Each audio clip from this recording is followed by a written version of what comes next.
Okay, some of you guys have been asking me some really good questions about the differences between classes and interfaces, and now we can finally get into that.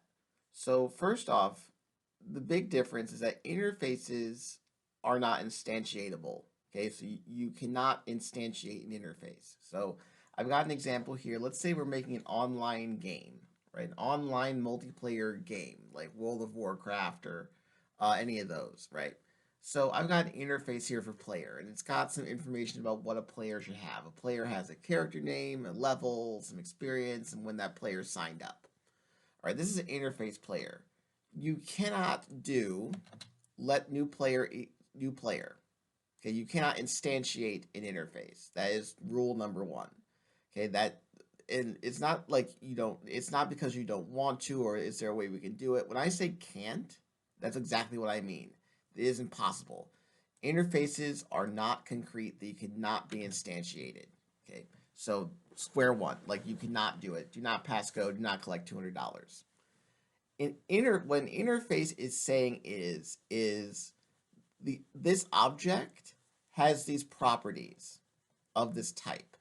Let me kind of show you why we have interface. Like what problem is the interface trying to solve? All right, here we have some problematic JS code.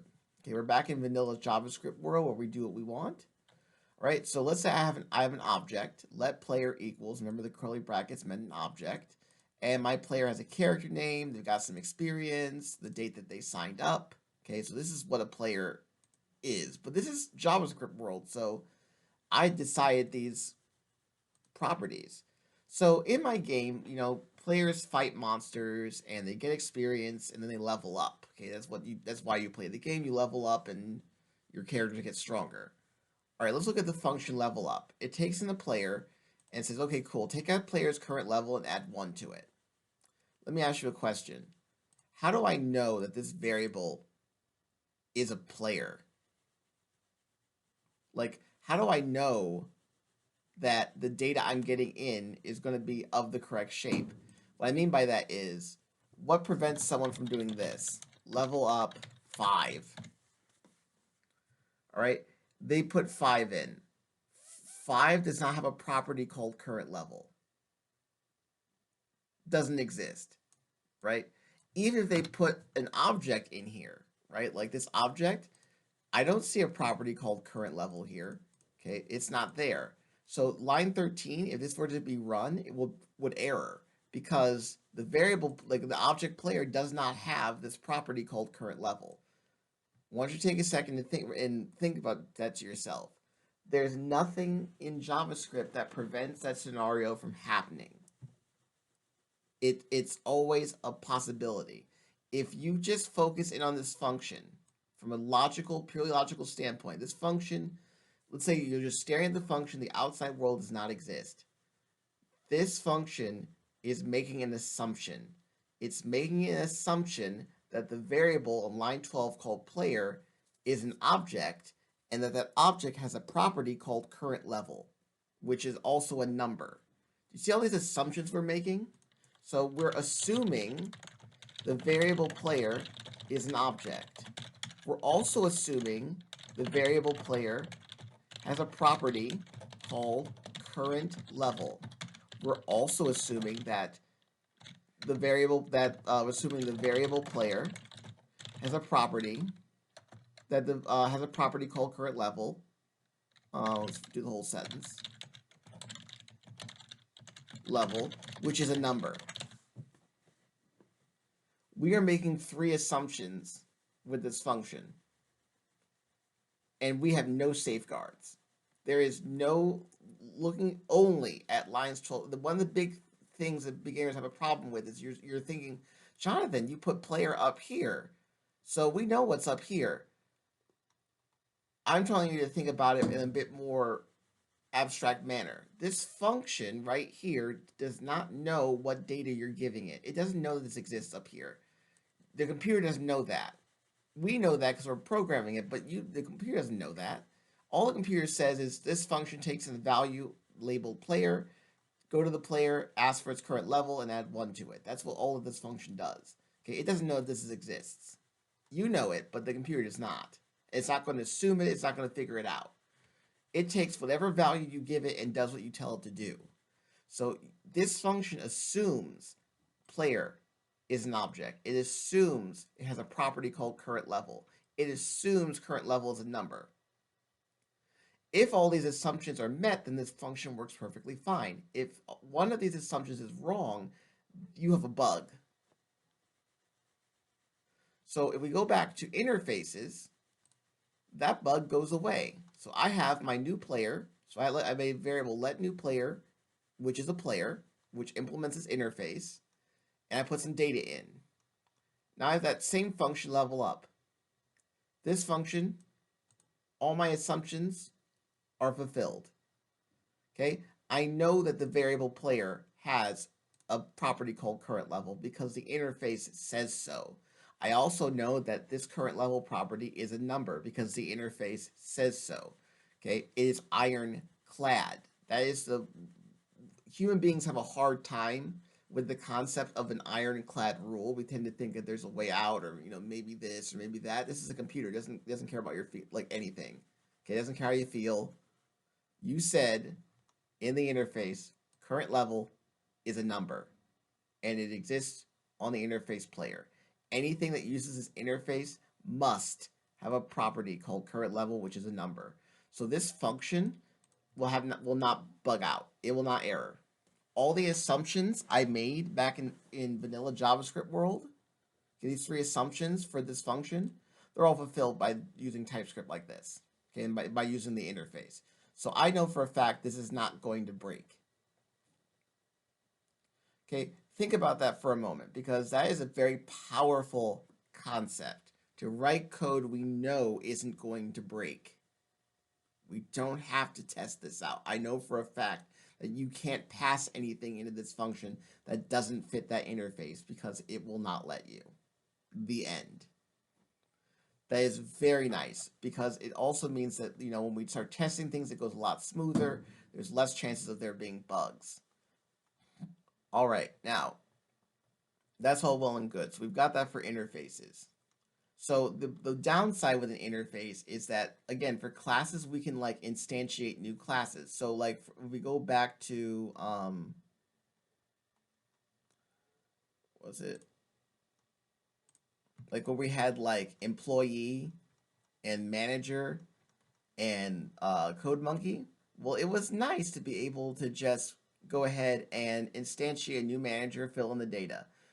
New CodeMonkey, fill in the data. Because in real life, we're going to have managers, but they're going to have, different names and different employee IDs and different start dates.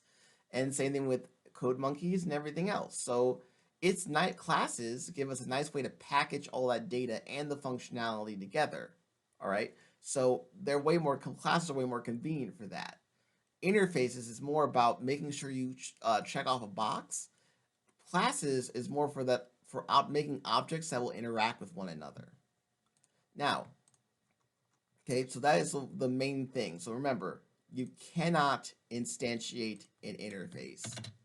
You never will be able to. You cannot. It is impossible. You cannot do new player here. Okay, it is not allowed. Okay, an interface tells you the shape of your data. What data is there and of what type. And from there, you can be assured that your functions that use that data are going to work the way you think they do. All right, so that is an interface, okay, versus a class. Now also notice that the interface does not have any methods. You can put a method in here. I'm going to give you an example in a moment. Let me find it. All right, so here we have an interface called clock interface. Let's say I had an app that dealt with different kinds of clocks. All right, so I made a clock interface.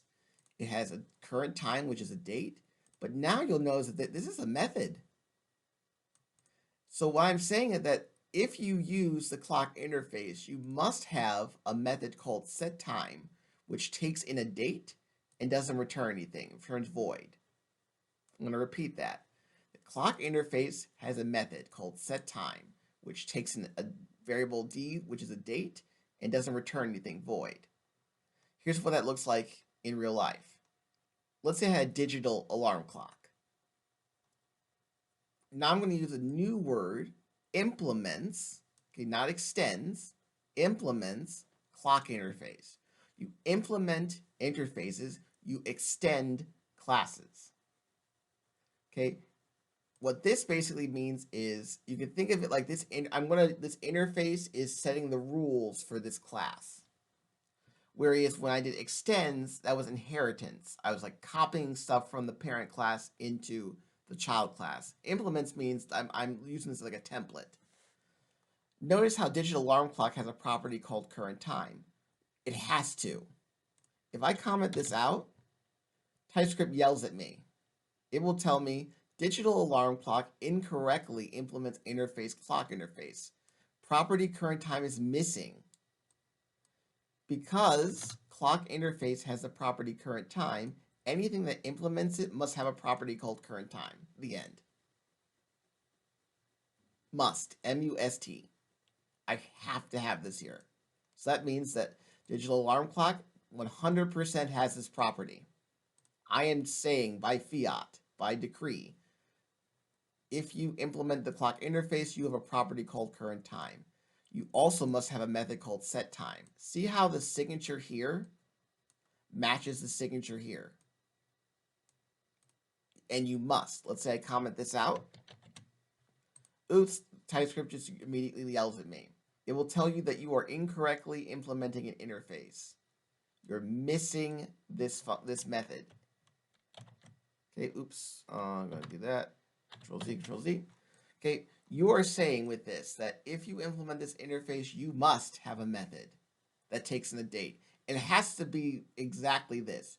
You can't do, for example, it's called set time here. You can't just do like number. Okay, that will error. This is a date. It takes in the date. Now notice the variable name does not have to be the same. I put due date on line 20 and it's D on line 6. Okay, the name of the variable does not have to match. I did that on purpose so you could see that. But the type does. This is a date and this is a date. And this is the return type void. So that has to all match. So this is kind of cool because now I can basically like say, like I know that anything that uses clock interface has a method called set time.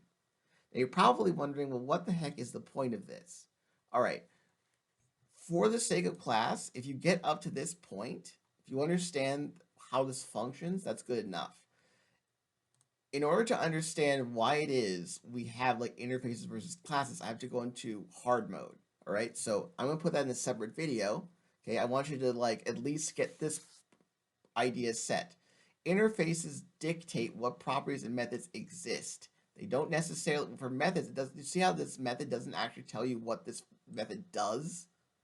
Okay, what the method does is over here. It basically says, listen, I'm not telling you how to set time.